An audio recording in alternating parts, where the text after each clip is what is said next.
The new government has announced free education for all. A government announcement declaring free primary education for all changed the life of 84-year-old Kimani Marunge. His quest for an education has become the focus of a film starring Naomi and South Africa's own Vusi and Kgoroge, and directed by acclaimed director Justin Chadwick of the Other Boleyn Girl fame. You don't give up easily, do you? I'll be a good pupil. We have a new student today.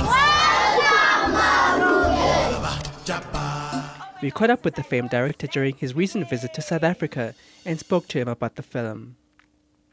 The chance of making something in Africa and making something that was surprising, you know, this first grader script, true story, an inspiring story, seemed quite a rarity in movies, an international movie that was coming out of Africa that wasn't particularly to do with a big issue. It was celebrating life and had humour and it had emotion and it had a kind of way of being able to communicate to an audience that felt really fresh. And so when that script came along, I was like, yeah, send me to Kenya. I want to meet the people. I want to meet those people that were involved in this story.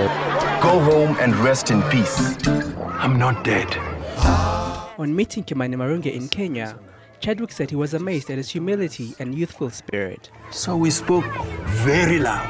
Freedom! Freedom! Freedom! What's going on here? An old man like him does not belong in a classroom full of children. So, yeah, I flew to Kenya and I met Kimani Marunge, who was then 89. He was in a hospice. And he just, as soon as I met him, you know, we connected and he just started to tell me his story and this amazing story about what he'd done. 84 years, going back to school. How old are you? 55. 55. You are a toddler. He became this spokesperson, you know, this guy spoke, he came from a very humble background, you know, he was a farmer, he went to America, he spoke at the UN, he spoke in front of politicians. This was an amazing true story about one man's determination.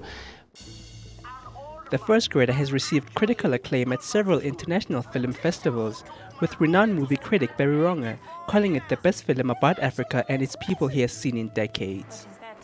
The film is actually very celebratory, and I think that's what you would come away with at the end of the movie. You would go having laughed and cried in, you know, equal measures, but you would be uplifted about the joy of life. You know, at the end of it, you will walk out of the cinema, hopefully, and be telling your friends to go back and watch it. I'm hoping, but you know, it is essentially an uplifting movie.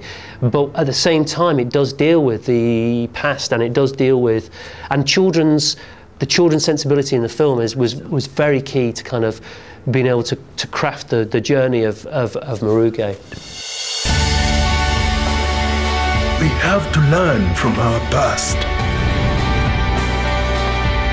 We must not forget. But we must be better.